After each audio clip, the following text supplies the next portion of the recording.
Good morning, everyone. My name is Brad Cole. I'm the President and CEO of Lafarge Western Canada.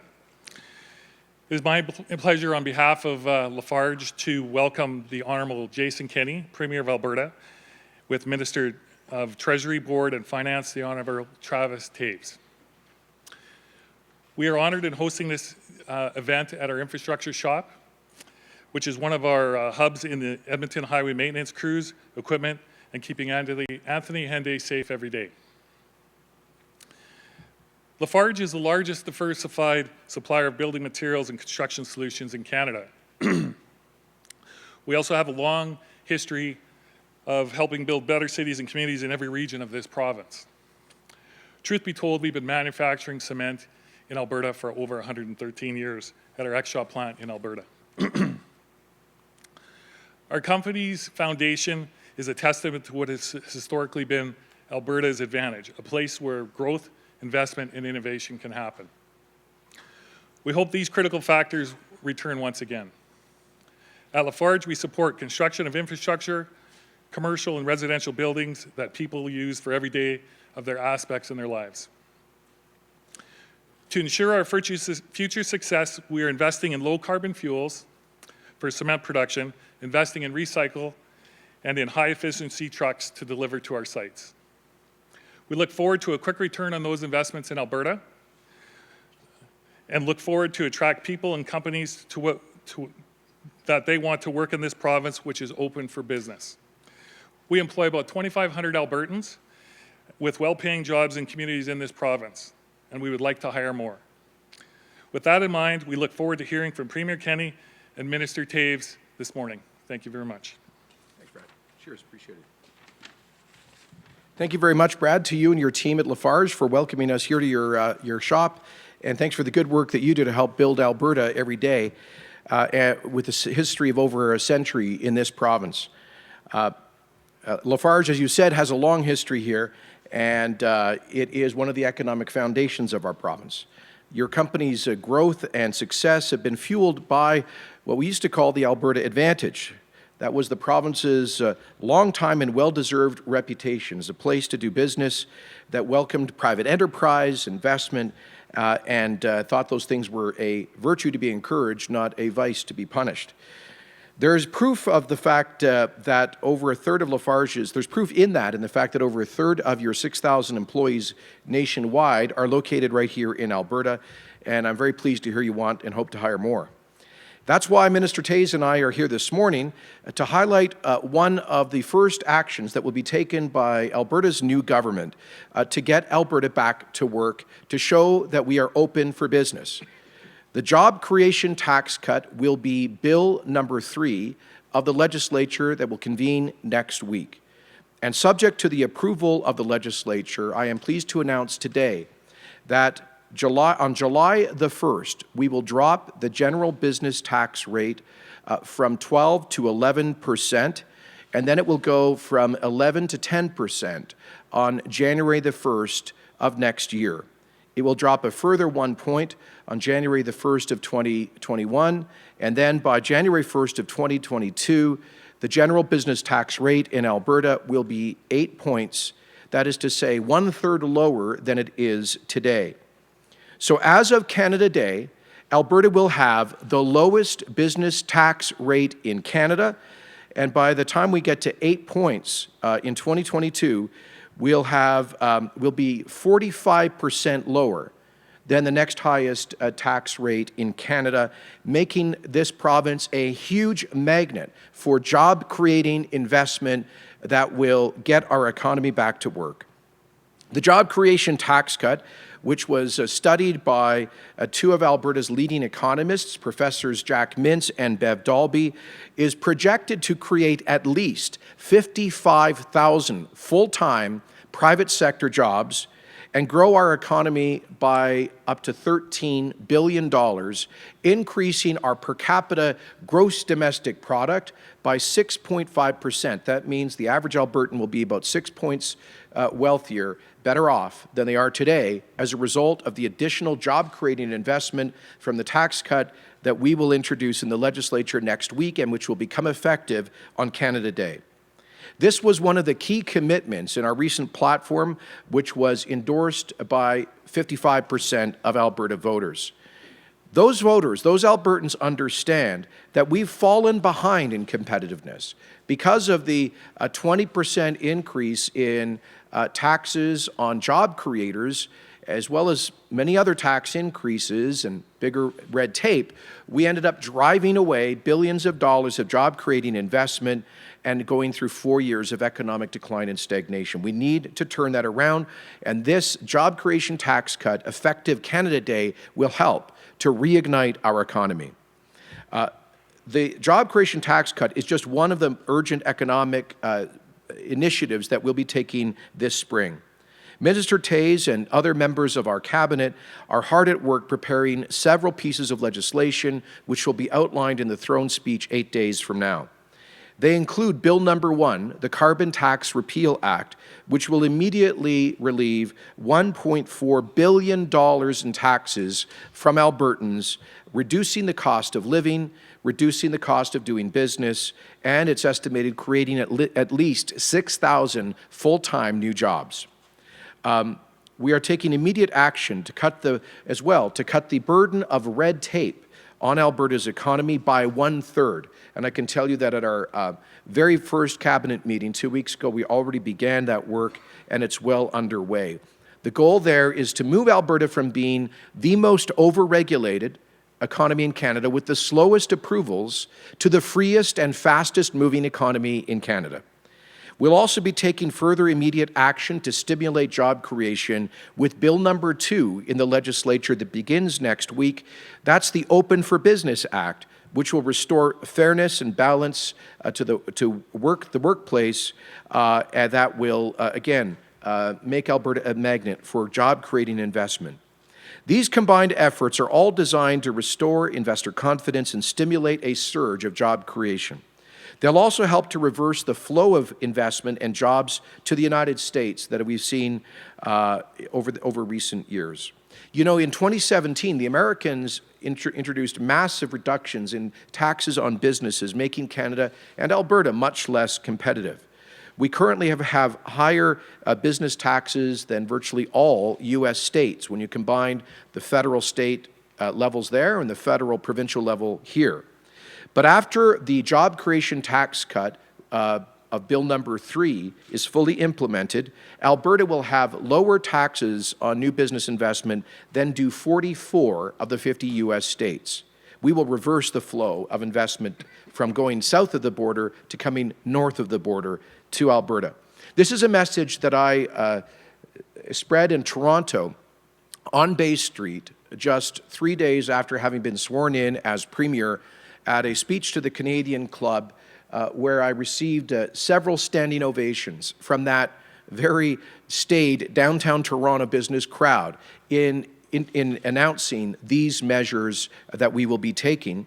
I actually told the people in that room to go back and talk to their CFOs, to get out their calculators, and to come up with how much they could save their shareholders by moving business operations here to Alberta. And I'm pleased to tell you that we had a phenomenal response from that trip. And I'll be going back to Toronto to meet with Bay Street investors on May 24th to continue to attract investment to Alberta as a result of these big policy changes.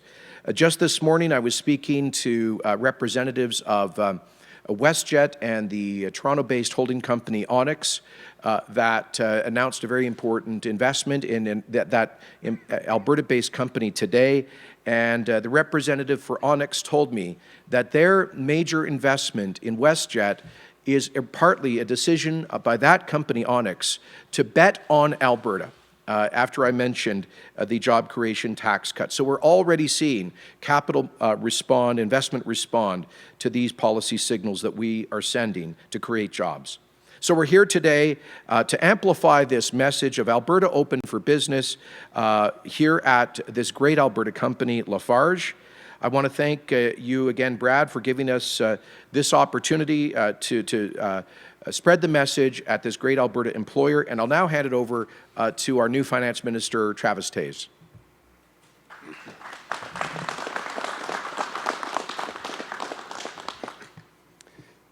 Thank you, Premier, for that introduction, and to Brad and Lafarge Canada for hosting us here today. It's a pleasure to be with you today to follow up on really one of our core campaign promises. First of all, I would like to thank everyone at Lafarge for your dedication to Alberta. Doing business is not easy, and it's particularly been difficult the last few years, but it is one of the most valuable endeavors and one can take to contribute to their community. You're creating opportunities and growth for others and contributing to our great province. It takes courage, but it also takes faith in the province in which you do business.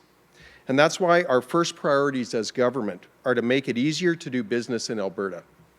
Industry by industry, we're going to get Alberta back to work. We want to provide stable, world-class commercial environment that supports investment, growth, and helps businesses thrive. So as Premier has just promised, we will reduce the tax burden on job creators by introducing the legislation during this upcoming session to make that happen.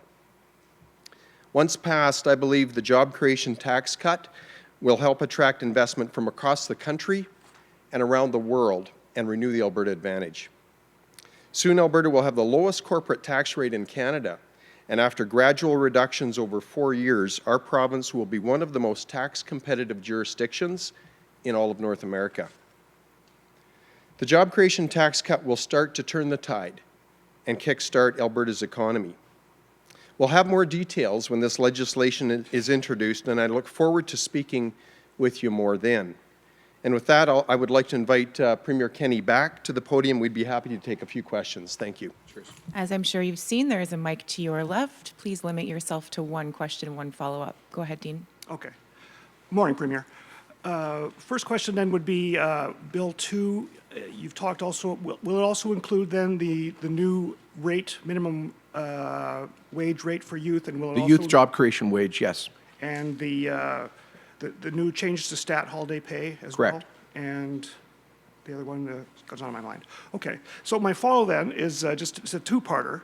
Just to follow up on, you talked about your campaign promises to open up business. During the campaign, you promised that you would file a carbon tax challenge on April 30th. Of course, you got sworn in that day, but basically you promised an immediate challenge. Is that coming this week? Also, page 31 of your platform promises to replace the Board of AER. Sonia Savage told the Globe this weekend that may not happen. It's actually an option now. So when are we getting the carbon tax challenge, and can you reassure Albertans that you will follow through with your campaign promise to replace AER? Well, first of all, Bill number 1 of the new legislature, which will be introduced on Tuesday of next week, will be the Carbon Tax Repeal Act.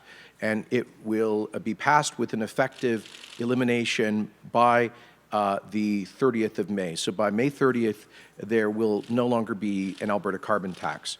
We need to review we're currently reviewing the decision of the Saskatchewan Court of Appeal, and we also want to wait for the Ontario Appeal Court decision on that government's judicial reference on the federal carbon tax in order to plan the next steps of our own judicial strategy. We believe that we'll have a stronger case than, quite frankly, either of those provinces, because we are proposing in our tier system to occupy the regulatory space by imposing a price on industrial CO2 emissions, which would affect about 60% of emissions in the Alberta economy. Neither of those two provinces did so. Our initial reading of the Saskatchewan Appeal Court decision is that if we occupy that space, it moves the feds out of that space. So, but we just want to I think that the right thing for us to do is wait and see what the Ontario Appeal Court decides. We can take both of those decisions into account as to whether or not to launch our own separate challenge, or whether just to support Saskatchewan and Ontario governments in what will be inevitable appeals to the Supreme Court of Canada. Ultimately, we always knew this was going to go to the Supreme Court. Let me also say that this will also go to the Court of Public Opinion, because this is going to be a central issue on the ballot in the federal election next October. And if Albertans want to oppose the federal carbon tax, they can vote that way in the fall. On the other question of the AER, we are currently reviewing agency appointments to agencies, boards, and commissions. we'll have an announcement on that in the days to come. We believe there needs to be strong fundamental renewal at the Alberta Energy Regulator. It is ridiculous that it's taking them over a year in many cases to make simple approvals on projects that are getting approved in the United States in weeks. We've had major job-creating projects sit at the AER for up to 5 years. This is not working for Alberta jobs. It needs to change, and that's something that we ran on. I'm sorry, but my question was, will you keep your campaign promise on page 31 and replace the AER? We will my answer to that is stay tuned for announcements to come, but we intend to keep our campaign promises, of course, generally. Thanks, Dean. I want to ask on the WestJet thing. You commented on, have you gotten assurances from Onyx that the headquarters will stay in Calgary, or is there news to be heard on that front yet? Yes, I have. In fact, they do clearly intend to maintain their headquarters in Calgary, and they briefed me. I spoke today to the president of WestJet and the senior representative of Onyx, who was responsible for this transaction. They made it very clear to me that they have made a commitment to retain jobs, all of the jobs in WestJet, I think over 14,000 jobs, most of which are located in Alberta. And that this is an endorsement of the strategic direction of WestJet to become a major global carrier, that they will retain their headquarters in Calgary. And I said, I said to WestJet, I said to Onyx, by doing that, you're going to benefit from this 1/3 reduction in the business tax rate. And he said, we appreciate that. In fact, this whole investment is a reflection of Onyx betting on Alberta. So I'm very confident that this will be a positive investment for WestJet workers. They said that this morning they briefed the WestJet unions and the YYC airport. They intend and plan to continue with increasing their flight networks out of Alberta. So from what I was told this morning, it sounds like a very positive deal for Alberta. I want to get you on something completely different as well. Insurance Bureau of Canada says claims are skyrocketing here in Alberta, and there's issues to deal with the NDP caps on that. What do you make of this claim, and are there going to be changes coming to help this Insurance Bureau of Canada issue? I'll be happy to sit down with the Insurance Bureau and discuss that. I know that's within the purview of Minister Toews, and that's something that we're certainly concerned about. Because the concern there is that higher claims lead eventually to higher premiums, and that affects the cost of living for people. So we'll certainly sit down with the ICB, or sorry, the IBC and Minister Toews to listen to the Insurance Bureau about how government could help address this issue. Bonjour, M. Kenney. Bon matin. Première question en français. Lafarge est une des plus grandes multinationales au monde. Vous n'avez pas peur qu'en abaissant les impôts pour ces entreprises-là, ça puisse jouer en défaveur des PME albertaines? Écoutez, sorry, I'll translate back into English when I'm done. The question was about Lafarge being a multinational. Is this benefiting them as opposed to small and medium-sized businesses? Écoutez, 90% des business qui vont profiter de ce coupure dans les taxes, ils sont les petites et moyennes entreprises. Alors, la grande majorité des compagnies qui profiteront de ce coupure des taxes sont les petites et moyennes entreprises. Mais c'est important également de renforcer la confiance dans l'économie albertaine parmi les grands employeurs, comme Lafarge qui emploie plus de 2000 Albertains. Et je suis certain qu'avec ce coupure de taxes, ça donnera à cette compagnie la capacité d'investir davantage en Alberta, d'engager davantage des employés. Alors, c'est pour cette raison-là que ça va créer les emplois. Nous estimons 55 000 nouvelles emplois, selon les estimats du professeur Bev Dolby à l'Université de Calgary. So I'll just translate that into English to say that 90% of the businesses that will benefit from this job creation tax cut are small and medium-sized businesses with fewer than 500 employees, and they will benefit from this tax reduction. But it's also important to restore investor confidence for large companies that are the largest employers in our economy. I understand Lafarge employs over 2,000 Albertans or something like that, and we want companies like this to be able to invest more in Alberta and hire more Albertans. Et je vous demanderais à M. Kenney de répéter peut-être en français ce que vous avez dit sur l'achat de WestJet par Onex et aussi la fin de la taxe carbone pour les Albertains. Okay, I've been asked to repeat the WestJet and carbon tax answers in French. Just for folks who are who are following along here.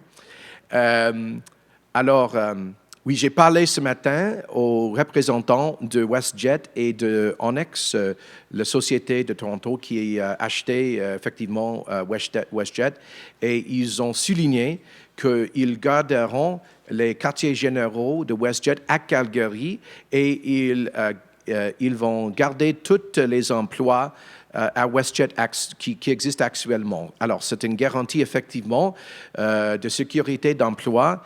Et je crois que c'est un signe, c'est une marque de confiance dans l'économie albertaine, en partie à cause de ces coupeurs des taxes. Alors, je crois que c'est une bonne marche pour l'économie albertaine. Sur la question de taxe sur le carbone, nous allons voir les décisions du Cour d'appel de l'Ontario avant que nous prenions des décisions sur notre stratégie judiciaire. Écoutez, évidemment, le projet de loi numéro 1 de notre nouveau gouvernement sera l'élimination de taxes sur le carbone. Mais après la décision du Cour d'appel de l'Ontario, nous allons prendre les décisions sur les prochaines étapes. Okay. All right, we're going to go to the phones. So that was a please. lot of French. Operator, please put through the first caller. Our first question comes from Rick Bell of the Calgary Sun. Your line is open. Good morning, Premier. Just a question and a supplemental. The question is, how do you counter the continued opposition to your corporate tax cut from the mayor of Calgary, who has said that a lot of businesses have told him this cut will not having this cut will prevent them from growing, that this won't actually grow them, and that lowering the corporate tax doesn't fill the downtown office building. So how do you counter the fact that Mayor Nenshi continues to oppose your corporate tax cut?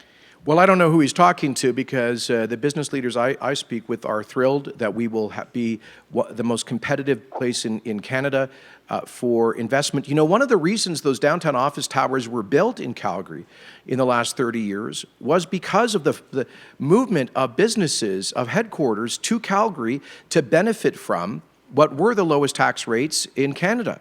It was the Alberta Advantage. That's why Canadian Pacific and Imperial Oil and hundreds of other companies moved from Toronto, Montreal, and Vancouver to Calgary. It was that advantage.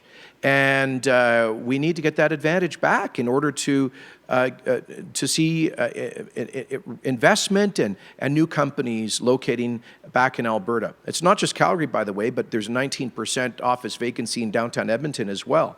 I think the mayor is frankly mistaken about this. And I'll tell you this, when I talk to business people in Calgary, what they're upset about is massive increases in property taxes in that city. Go to 4th Street, right there in the hipster Mission District, and you'll see that restaurant Wurst that has on their marquee board. They show what their property taxes were in Calgary a few years back versus now. I think it's gone up by 300%. So I guess I would say to the mayor, physician, heal thyself. Instead of complaining about a provincial policy that will make Alberta the most attractive place in which to do business, how about trying to listen to businesses that are being crushed by an ever-growing property tax burden? You have a follow-up, Rick? Yes. The mayor has also said that instead of doing what you're doing, he'd like you to contribute to a fund that City Council created where they took $100 million worth of city taxpayer money and they're giving out this money to various businesses who are opening up in Calgary. Why do you think that strategy of sort of doling out taxpayer money to attract businesses is not as good as the proposal that you're going to put before the legislature? Well, Rick, we have one of the leading economists in Canada, Professor Mintz, has estimated that the job creation tax cut will create at least 55,000 new full-time private sector jobs by increasing investment in Alberta. I'd like to see if the mayor has a study for his $100 million in corporate welfare as to how many jobs that will create. The fact of the matter is that if... Oh, I think we're done. That's a good ring. Look, Rick, Albertans understand that we've got to get this economy rolling again. And handpicking a small numbers and winners and losers with corporate welfare is not a strategy to do that. Operator, can you please put through the next caller? Our next question comes from Don Braid of the Calgary Herald. Your line is open. Premier, I'm not aware that you said originally that you would do the second business tax drop on January 1st, which is only 6 months after the first one. So effectively, you will have done half of the overall four-year corporate tax cut within 6 months. Is this a new strategy? And I wonder if you're doing that because some businesses have indicated to you that they need more than 1% if they're going to make quick decisions on coming to Alberta or expanding in Alberta. Well, you're correct, Don. The news today that we are announcing that we have not discussed before is the schedule for implementing the job creation tax cut. The first installment being Canada Day, the second installment 6 months later on New Year's Day of 2020. And you're absolutely right. We have designed this in order to affect investment decisions. What the economists have told us is that if we were to do, let's say, 2 or 3 points on July 1st this year, it wouldn't maximize new investment because it takes at least a few months for businesses to be able to adjust their capital investment plans. So we are taking the advice of people like Professor Mintz, Professor Dalby, in this tax reduction schedule by going down to 10 points by the 1st of January of 2020. What we're saying to those businesses is make your plans now to benefit from those lower taxes next year. And this sends a very strong pro-investment message that we believe will generate additional job growth. So, we've heard from companies on this. You're right, but really, we've been listening to the experts, the professors Dalby and Mintz, who've suggested this is the optimal timeline to draw new business investment into Alberta as quickly as we can, because as I said during the campaign, we need to take the defibrillator to the Alberta economy. That's part of what this is doing. You have a follow-up, Don?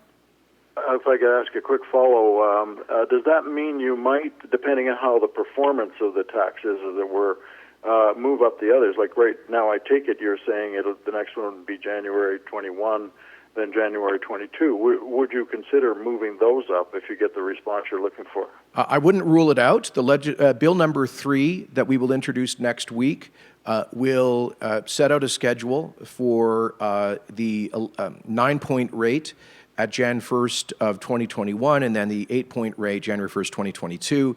But I've already said to Minister Toews that I want us to monitor the impact of these tax cuts closely, and if we think the economy needs additional stimulus, and if the fiscal health of the government can sustain it, we would be open to accelerating the last 2 installments of the job creation tax cut.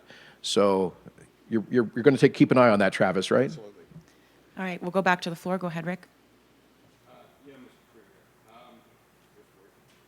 I can hear you. Okay. When the NDP came in, they hired David Dodge to present a report, and his report was basically a Keynesian approach to things: spend, baby, spend, and lots of infrastructure spending. Is this now off the table? Have you adopted a new kind of economic model?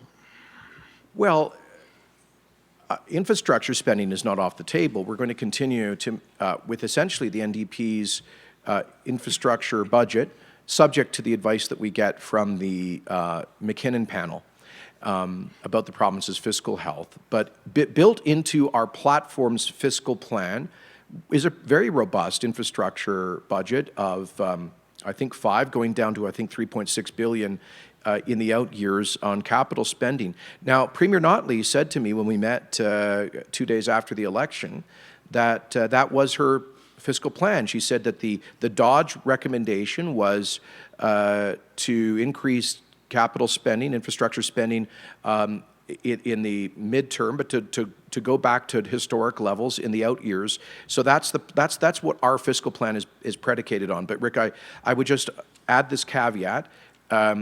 All of this is qualified on the advice that we get from the McKinnon panel. If they say that the province's fiscal health has deteriorated significantly, we may need to look at attenuating the capital spending plan somewhat, but it will still be a multi-billion-dollar capital spending plan. Will P3s be more of a factor? Exactly, and that's in our platform.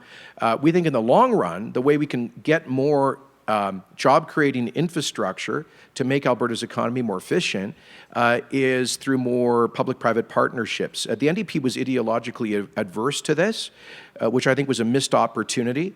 And so we're going to be very aggressive about pursuing P3s to bring private sector capital into helping to build public infrastructure. And that's one way we think we can get more bang for the taxpayer's buck. Finally, have you given mandate letters to your ministers, and if so, what's the mandate letter for the finance minister? The mandate letters are basically what you see in the platform. So if you want to know what I've asked Minister Toews to do, go and look at the finance sections of the platform. Hello. When it comes to P3s, what are you going to put in place to make sure they don't completely just blow up like they did here in Alberta with the education sector? We had terrible school builds, a whole bunch of schools started falling apart. There wasn't bang for the buck because they kept having to get repaired and stuff. What kind of rules are you going to put in place to make sure things actually work with P3s? The rules are called contracts. When you make a contract with a private builder or investor, they have to fulfill certain obligations, including and there are penalties in contracts if they fail to do so. So we would ensure that the public interest is protected in the contracts that are signed in P3s. Secondly, have you spoken to Ford at all about stealing his slogan, and are you going to put on Alberta? Actually, I think he stole it from me. We joked about this, but I was using Open for Business before Premier Ford was even running for the PC leadership. So he's welcome to use the good idea. He set up a huge sign down at the Michigan border, Ontario Open for Business, and maybe we'll do that along the Montana border too. Premier, quick question. In the press release, it uses the phrase, the Alberta Advantage, of course, something that Premier Ralph Klein was sort of well known for using. Are you concerned about how that sort of terminology will play specifically here in Edmonton? No. In fact, I not at all. Edmonton's economy grew massively as a result of the Alberta Advantage. With huge new investments, with a huge growth in population. In fact, both Alberta's population and Edmonton's population doubled since the mid-1980s as a result of the Alberta Advantage, turning this province into a magnet for investment and newcomers from across Canada and around the world. So I believe Edmontonians would love to see a renewal of that advantage, which gets jobs coming back to this province. It did also involve a lot of austerity in the public sector, though, which arguably is still a big part of Edmonton's economy. Well, you know what? There was, I think, 1 year, in 1993-94, when there was a period of austerity and economic stagnation in Edmonton as a result, and then 15 years of dynamic growth, which is why in 1997, this city elected a bunch of PC MLAs. Okay, guys, thank you very much. Appreciate it. Thank you.